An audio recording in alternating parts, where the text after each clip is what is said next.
राधे राधे, जय श्री कृष्णा।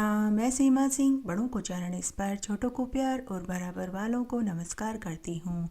आज हम धर्मराज जी की सभी कहानियाँ एक साथ सुनेंगे। आइए आज हम धर्मराज जी की कहानियाँ सुनते हैं। एक बार एक बुढ़िया माई अपने बेटा बहू के साथ रहती थी। बुढ़िया माई बड़ी ही धार्मिक प्रवृत्ति की थी। वह सभी तरह के व्रत, उपवास, दान पुण्य किया करती थी। कार्तिक स्नान, बैसाख, माघ मास स्नान, पुरुषोत्तम स्नान करती थी। बुढ़िया माई का नियम था कि वह पहली रोटी गाय को और आखिरी रोटी कुत्ते को देती थी। श्राद्ध में ब्राह्मण जोड़ा जोड़ियों को भोजन कराती। उसने अपने जीवन काल में गौ दान किया। चिड़ी कबूतरों को वह हमेशा दाना पानी देती थी। श्राद्ध में कौवों को पुआ पकौड़ी खिलाती, खीर खिलाती। इस तरह उसने अपना पूरा जीवन सद्कार्य करके बिताया। जब उसकी मृत्यु हुई तो यमदूत उसे लेकर के जा रहे थे, तो यम मार्ग के रास्ते में वैतरणी नदी आई। यमदूतों ने तो वैतरणी नदी पार कर ली। तब उन्होंने बुढ़िया माई से पूछा कि बुढ़िया माई, क्या तुमने गौदान किया था? तब बुढ़िया माई ने गौ माता का ध्यान किया तो वहाँ वही गौ आकर के खड़ी हो गई, जिसे बुढ़िया माई ने ब्राह्मण को अपने जीवन काल में दान में दिया था। बुढ़िया माई ने गाय की पूंछ पकड़कर वैतरणी नदी पार कर ली। इस तरह फिर से वह यम मार्ग पे जाने लगी। यम मार्ग पर चलते समय रास्ते में बहुत से कुत्ते आए। तब यमदूतों ने बुढ़िया माई से वापस पूछा कि बुढ़िया माई, क्या तुमने कुत्तों को रोटी खिलाई थी? तब बुढ़िया माई ने अपने द्वारा किए गए दान पुण्य को याद किया। तभी वहाँ मार्ग में से कुत्ते हट गए। इस तरह बुढ़िया माई वापस यम मार्ग पर चलने लगी। आगे चलने पर बुढ़िया माई के सिर पर कौवे मंडराने लगे। यमदूतों ने फिर से बुढ़िया माई से पूछा कि बुढ़िया माई, क्या तूने श्राद्धों में कौवों को पुआ पकौड़ी खीर खिलाई थी? तब बुढ़िया माई ने कौवों का ध्यान किया तो सभी कौवे उड़ गए। थोड़ा आगे चलने पर यम मार्ग में जहरीले कांटे आ गए। यमदूत फिर से बुढ़िया माई से बोले कि अरे बुढ़िया माई, क्या तूने ब्राह्मणों को चप्पल जूते दान किए थे? बुढ़िया माई ने वापस अपने द्वारा किए गए दान पुण्य को याद किया तो मार्ग में से सभी जहरीले कांटे हट गए और मार्ग में फूलों की चादर बिछ गई। इस तरह बुढ़िया माई ने बड़ी ही सुगमता से यह मार्ग का कठिन रास्ता पार कर लिया। इस तरह बुढ़िया माई ने कठिन यम मार्ग का रास्ता अपने द्वारा किए गए दान पुण्य से पार कर लिया और फिर वह यमराज के लोक में पहुंच गई। चित्रगुप्त जी ने यमराज को बुढ़िया माई के कर्मों का लेखा जोखा पढ़कर सुनाया। चित्रगुप्त जी ने धर्मराज जी से कहा कि हे धर्मराज जी, इस बुढ़िया माई ने अपने जीवन काल में खूब दान पुण्य किए, सभी तरह के व्रत उपवास किए, लेकिन इसने धर्मराज जी की न कथा सुनी और न ही आपके नाम का कोई दान पुण्य किया, इसलिए इस बुढ़िया माई को नरक का वास मिलेगा। तब बुढ़िया माई बोली कि हे यमराज जी, मुझे धर्मराज जी के व्रत के विषय में कोई जानकारी नहीं थी। अगर मुझे जानकारी होती तो मैं अवश्य व्रत करती और दान पुण्य करती। इसलिए अब आप मुझे 7 दिन के लिए वापस धरती पर भेज दीजिए। मैं धर्मराज जी की कहानी सुनूंगी, व्रत करूंगी और उद्यापन करूंगी। तब धर्मराज जी को बुढ़िया माई के ऊपर दया आ गई। तब धर्मराज जी ने बुढ़िया माई की आत्मा को पुनः उसके मृत शरीर में छोड़ दिया। नीचे धरती पर उसके बेटा पोते उसे जलाने की तैयारी कर रहे थे। जैसे ही उसके मृत शरीर में हलचल हुई तो सभी आश्चर्य में पड़ गए। बुढ़िया माई अर्थी पर से उठ गई और अपने बेटा पोतों से बोली कि जल्दी से जल्दी मुझे घर लेकर के चलो। मुझे 7 दिन के लिए धर्मराज जी ने पृथ्वी पर भेजा है। मैं 7 दिन तक धर्मराज जी के नाम का व्रत करूंगी, उद्यापन करूंगी और खूब दान पुण्य करूंगी। तब बुढ़िया माई ने धर्मराज जी की बताई हुई सारी बातें वहां खड़े सभी लोगों को और अपने बेटा पोतों को बताई। सभी को बुढ़िया माई को जीवित देखकर खुशी हुई। तब बेटा पोते अपनी माँ को लेकर के घर आए। घर आने के बाद बुढ़िया माई ने अपने बेटा बहू और पोते और पोतों की बहुओं से धर्मराज जी की कहानी सुनने के लिए कहा, लेकिन किसी ने भी धर्मराज जी की कहानी नहीं सुनी। केवल बुढ़िया की पड़ोसन ही धर्मराज जी की कहानी सुनती थी। बुढ़िया माई अपनी पड़ोसन को धर्मराज जी की कहानी सुनाती तो पड़ोसन हुक्कारा भरती। इस तरह 7 दिन तक बुढ़िया माई ने धर्मराज जी की कथा सुनी, व्रत किया और 7वें दिन धर्मराज जी के नाम से दान पुण्य कर दिया। तब 8वें दिन देवलोक से देव विमान आया। बुढ़िया माई देव विमान में बैठकर जाने लगी तो गांव वाले, बेटा बहू, पोते पोती सभी बोले कि हमें भी अपने साथ स्वर्ग में ले चलो। तो बुढ़िया माई ने कहा कि तुम सबके पास तो मेरी धर्मराज जी की कहानी सुनने का समय ही नहीं था, मेरे साथ तो केवल पड़ोसन ही चलेगी। तब बेटा बहू, पोते पोतियों ने और गांव वालों ने बुढ़िया माई से विनती करी कि आप हमें भी धर्मराज जी की कहानी सुनाओ, हम सुनना चाहते हैं। तब बुढ़िया माई ने सभी को धर्मराज जी की कहानी सुनाई और वह सबको अपने साथ देव विमान में बैठाकर बैकुंठ में ले गई। तब धर्मराज जी ने बुढ़िया माई से कहा कि अरे बुढ़िया माई, देव विमान तो तुम्हारे लिए भेजा था, तुम सबको लेकर क्यों आई हो? तब बुढ़िया माई बोली, हे धर्मराज जी, इन सब ने भी धर्मराज जी की कहानी सुनी है, अतः आप मेरे पुण्य का आधा फल इनको दे दीजिए। इस तरह बुढ़िया माई के साथ बेटा बहू, पोते पोती और पूरे गांव को बैकुंठ का वास मिला। घटती हो तो पूरी हो तो परवान चढ़े, भूले बिसरे नाम तेरे भंडार में भरे। आइए अब हम धर्मराज जी की अन्य एक दूसरी कहानी सुनते हैं। एक बार एक गांव में एक साहूकार दंपति रहते थे। उनके एक लड़की थी। साहूकारनी बड़ी ही धार्मिक प्रवृत्ति की थी। वह सभी तरह के व्रत, उपवास और दान पुण्य किया करती थी। उसने अपने जीवन काल में धर्मराज जी की कहानी सुनने का नियम ले रखा था। उसके बाद ही वह भोजन करती थी। तब एक बार की बात है कि साहूकारनी को अज्ञात बीमारी हो गई। तब उसने धर्मराज जी से प्रार्थना करी कि हे धर्मराज जी, मेरे मरने के बाद आप ही मेरी बेटी का ध्यान रखना। मैं आपके भरोसे ही अपनी बेटी को छोड़ कर जा रही हूँ। और ऐसा कहते ही उसकी मृत्यु हो गई। साहूकारनी की बेटी ममता बहुत छोटी थी। उसे तो मालूम ही नहीं था कि माँ का प्यार क्या होता है। कुछ समय के बाद ममता के पिता ने दूसरा विवाह कर लिया। साल भर बाद सौतेली बहन आ गई। अब बेचारी ममता के बुरे दिन आ गए। उसकी उम्र अभी 8-9 साल की ही थी। घर का सारा काम, खेती का सारा काम सौतेली माँ ममता से ही करवाती थी। झूठा और बासी खाना खाने के लिए देती थी। इस तरह ममता दिन पर दिन कमज़ोर और बीमार रहने लगी। तब एक दिन धर्मराज जी ने मन ही मन सोचा कि अगर आज हम इसकी बेटी का ध्यान नहीं रखेंगे तो कलयुग में हमें कौन मानेगा। इसकी माँ ने मरने से पहले अपनी बेटी की जिम्मेदारी मेरे ऊपर छोड़ कर गई थी। तब धर्मराज जी ने एक साधु का वेश बनाया और ममता के पास खेतों में आए और बोले कि बेटी ममता, कुछ खाने को मिलेगा। तब ममता बोली कि बाबा, मेरी माँ मर गई है। सौतेली माँ मुझे भर पेट भोजन नहीं देती है। वह मुझे रोटी में भूसा मिला कर के देती है। इससे मैं भूखी रहती हूँ। मेरे पास खुद को खाने को कुछ नहीं है। मैं आपको क्या दूंगी। तब धर्मराज जी जो साधु के वेश में थे, उन्होंने कहा कि बेटी, मुझे तुम्हारी माँ ने भेजा है। तुम उस नीमड़ी के चबूतरे के पास चलो। फिर दोनों वहाँ गए। तुम यहाँ नीमड़ी के पास आना और भोजन मांगना। तुम्हारे लिए रोज खाना आ जाया करेगा। इस तरह ममता अब रोज नीमड़ी के पेड़ के पास आती और जो भी उसे खाने को चाहिए होता वह मांगती तो झट उसके लिए भोजन का थाल आ जाता।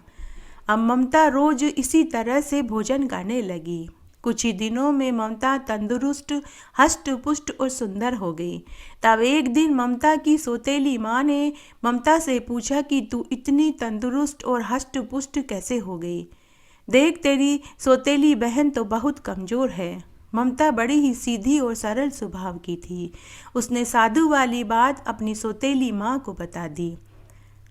तब उस सौतेली माँ ने आव देखा न ताव सीधे खेतों में गई और उस पीपल के पेड़ को कटवा दिया। ममता को उस दिन कुछ भी खाने को नहीं मिला। दूसरे दिन ममता उदास भूखी खेतों में काम कर रही थी। तभी वापस धर्मराज जी साधु वेश में आए और ममता से दुखी और उदास होने का कारण पूछा।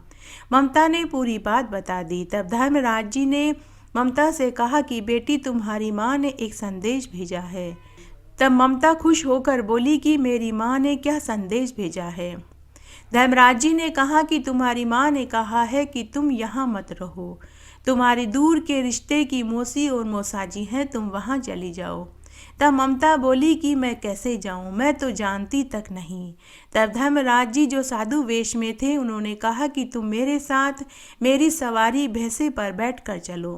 तब धर्मराज जी ममता को लेकर उड़ गए और ले जाकर एक राजा रानी के महल के बाहर ममता को छोड़ दिया। उस समय ममता को नींद आ रही थी। उस नगर की रानी धर्मराज जी की कहानी कहती और सुनती थी और धर्मराज जी से औलाद मांगती थी। तभी रानी को स्वप्न में जाकर धर्मराज जी ने कहा कि रानी उठो, तुम्हारे महल के बाहर एक लड़की सो रही है, वही तुम्हारी संतान है, तुम उसका अच्छे से ध्यान रखो, वह तुम्हारे कुल का नाम रोशन करेगी। तभी रानी की नींद खुल गई। उसने अपने स्वप्न वाली बात राजा से कही। उस समय सुबह के 5 बज रहे थे। राजा रानी दौड़कर महल के बाहर आए तो वहां ममता सो रही थी। राजा रानी की खुशी का ठिकाना नहीं रहा। उन्होंने उसे गले से लगा लिया। राजा रानी को औलाद और ममता को माता पिता मिल गए। हे धर्मराज जी, जैसे आपने ममता का ख्याल रखा वैसे सबका रखना, कहानी कहने वाले का, सुनने वाले का और हुक्कारा भरने वाले का। घटती हो तो पूरी हो, पूरी हो तो परवान चढ़े, भूले बिसरे नाम तेरे भंडार में भरे। धर्मराज जी की कहानी। एक बार एक बहुत छोटा सा गांव था। उस गांव में एक बुढ़िया माई अपने बेटा बहू के साथ रहती थी। बुढ़िया माई ने धर्मराज जी की कहानी कहने सुनने का नियम ले रखा था। उसके बाद ही वह भोजन करती थी। बुढ़िया माई रोज सुबह ब्रह्म मुहूर्त में उठती, स्नान आदि से निवृत्त होकर धर्मराज जी की कहानी सुनती और धर्मराज जी को भोग लगाती। उसके बाद ही वह भोजन करती थी। तब एक बार उस बुढ़िया माई को अपने सगे संबंधियों के घर शोक में बैठने जाना था।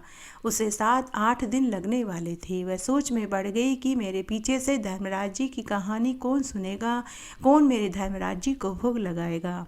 तब बुढ़िया माई उदास बैठी हुई थी। शाम को जब बेटा घर आया तो उसने अपनी माँ से पूछा कि माँ, तुम उदास क्यों बैठी हो। तब बुढ़िया माई ने पूरी बात बताई। तब बुढ़िया के बेटे ने कहा कि माँ, तुम क्यों चिंता करती हो, तुम्हारे पीछे से तुम्हारी बहू ये सब काम कर लेगी, तुम अपनी बहू को पूरा काम समझा देना।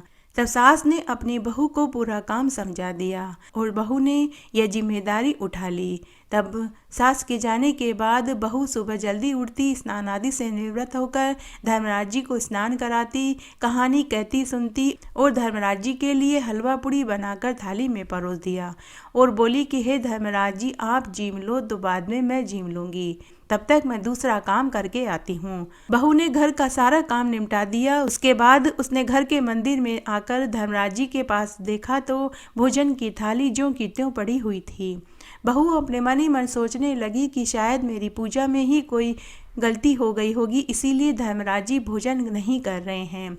फिर उसने वापस धर्मराज जी की स्तुति करी और अपनी पूजा में होने वाली गलती के लिए क्षमा मांगी और बोली कि हे धर्मराज जी, आप भोजन कर लीजिए, मेरी सास को तो 7-8 दिन आने में लग जाएंगे, इसलिए अगर मुझसे कोई गलती हो गई हो तो आप क्षमा कर दीजिए और भोजन कर लीजिए।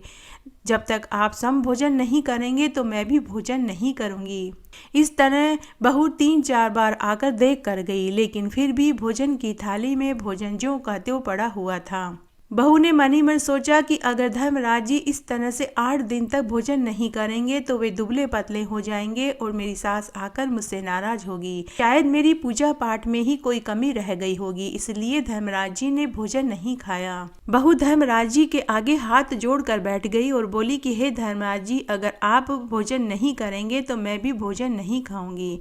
तब धर्मराज जी सोच में पड़ गए कि यह बुढ़िया की बहू तो बड़ी ही भोली है, अगर इसने भी 7-8 दिन तक भोजन नहीं खाया तो मेरे ऊपर जीव हत्या का पाप चढ़ जाएगा। तभी धर्मराज जी मूर्ति में से निकल कर आए और पूरा खाना खा लिया और बहू से बोले कि बेटी, मैंने भोजन कर लिया है, अब मैं वापस यमपुरी जा रहा हूँ, शाम को ही खाने पर आऊँगा। इस प्रकार रोज धर्मराज जी सुबह और शाम दोनों समय मूर्ति में से निकल कर आते और भोजन कर लेते। इस तरह देखते ही देखते 7-8 दिन निकल गए। 8 दिन बाद सासू माँ घर आई। आते ही उसने घर के मंदिर में धर्मराज जी की प्रतिमा के दर्शन करने गई तो प्रतिमा वहां नहीं थी। सास ने बहू से पूछा कि बहू, मेरे धर्मराज जी की प्रतिमा कहाँ गई? तब बहू ने कहा कि सासू माँ, धर्मराज जी तो यमपुरी गए हैं, शाम को ही खाने के समय आएंगे। सास को बहू की बात पर विश्वास नहीं हुआ। सास ने बहू को खूब डांटा कि तूने ही मेरी धर्मराज जी की प्रतिमा कहीं रख दी और अब तू भूल गई है।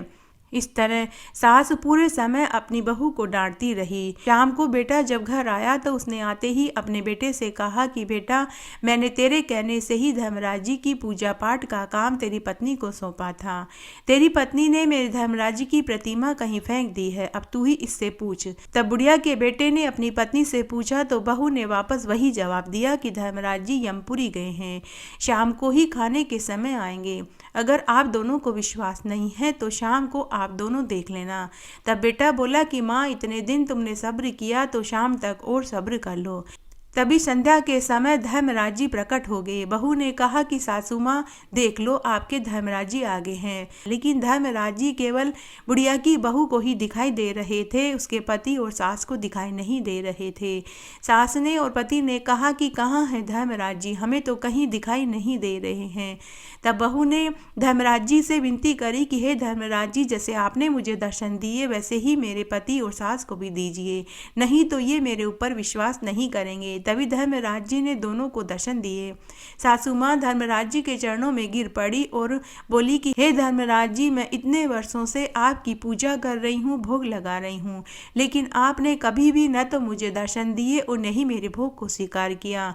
और मेरी बहू ने 7-8 दिन आपकी क्या पूजा करी, क्या भोग लगाया कि आपने न केवल उसके भोग को स्वीकार किया बल्कि उसे दर्शन भी दिए। तब धर्मराज जी ने बुढ़िया माई से कहा कि बुढ़िया माई, तूने तो मुझे केवल पत्थर की प्रतिमा समझा, लेकिन तेरी बहू ने मुझे साक्षात जीव समझा। घटती हो तो पूरी हो तो परवान चढ़े, भूले बिसरे नाम तेरे भंडार में भरे। धर्मराज जी की कहानी। एक बार एक साहूकार के 7 बेटे थे। 6 की शादी हो चुकी थी। 7वें बेटे की भी देवउठनी एकादशी को शादी हो गई। नई बहू शादी होकर ससुराल में आई तो उसने आते ही अपनी सासू माँ से कहा कि सासू माँ, मैंने मायके से ही धर्मराज जी की कहानी कहने और सुनने का नियम ले रखा है, क्या मैं ये नियम ससुराल में भी रख सकती हूँ? तो सासू ने कहा कि क्यों नहीं बहू, मैं तेरे धर्म के काम में क्यों आड़े आऊँगी, जो तेरी इच्छा है वह तू कर। दूसरे दिन नई बहू सुबह जल्दी उठी, स्नान आदि से निवृत्त होने के बाद अपनी सासू माँ से बोली कि सासू माँ, आस पास में कहीं धर्मराज जी का मंदिर हो तो मुझे बताइए, मैं मंदिर में जाकर ही धर्मराज जी की कहानी सुनूंगी। तब सासू माँ बोली कि बहू, इस गांव में तो केवल एक ही धर्मराज जी का मंदिर है और वह बीहड़ जंगल में है, जहाँ जंगली जानवरों का बहुत खतरा रहता है। तुम घर में ही कहानी सुन लो। लेकिन बहू ने जिद पकड़ ली कि नहीं सासू माँ, मैं मंदिर में जाकर ही कहानी कहूँगी और सुनूंगी।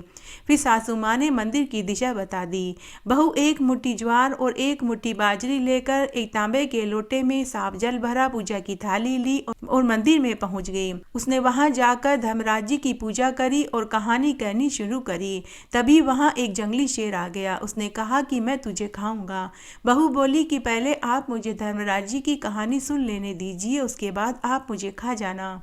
थोड़ी देर बाद वहाँ एक जहरीला सर्प आया। उसने कहा कि मैं तुझे खाऊंगा। तो बहू ने उसे भी यही कहा कि हे सर्प देवता, मैंने धर्मराज जी की कहानी कहनी शुरू करी है, जब मैं अपनी कहानी पूरी कर लूँ तो आप मुझे खा जाना। इस तरह कई जंगली जानवर आए। बहू ने सभी को एक ही बात कही। सभी जानवर वहां बैठ गए। बहू ने मन ही मन धर्मराज जी से प्रार्थना करी कि हे धर्मराज जी, मैंने आपकी पूजा पाठ पूरी श्रद्धा लगन से की है, तो आप ही मेरी रक्षा करना। तब बहू कहानी कहने लगी और वहां बैठे सभी जानवर सुनने लगे। बहू ने कहानी सुनने के बाद आंखें बंद करके जो ही धर्मराज जी की 11 बार जयकारा बोला, जय हो धर्मराज जी का जयकारा लगाया। इसके बाद बहू ने आंखें बंद करके धर्मराज जी की स्तुति करी। थोड़ी देर के बाद जब उसने आंखें खोली तो वहां उसे कोई जानवर दिखाई नहीं दिया। तभी वहां आकाशवाणी हुई। धर्मराज जी ने कहा कि बेटी, तुम सुरक्षित हो। सभी जानवरों ने तुम्हारे द्वारा कही गई धर्मराज जी की कहानी सुनी तो उन सबको मुक्ति मिल गई। अब इस मंदिर में कोई जंगली जानवर नहीं आएगा। बहू ने धर्मराज जी को प्रणाम किया, घर आकर पूरी बात बताई। तब यह खबर पूरे गांव में आग की तरह फैल गई कि साहूकार की बहू ने धर्मराज जी की कहानी मंदिर में सुनाई, जिससे सभी जानवरों को मोक्ष मिल गया और वह मंदिर अब सुरक्षित हो गया। पूरा गांव साहूकार के पास आकर पूछने लगा कि आपकी बहू से कहो कि हमें भी धर्मराज जी की कहानी सुना दे। तब साहूकार की बहू ने पूरे गांव को धर्मराज जी की कहानी सुनाई। इस तरह साहूकार की बहू के साथ उसके ससुराल वाले और गांव वाले चिरकाल तक इस जीवन के सुख भोग कर मरने के बाद वैकुंठ को प्राप्त हुए। घटती हो तो पूरी हो, पूरी हो तो परवान चढ़े, भूले बिसरे नाम तेरे भंडार में भरे।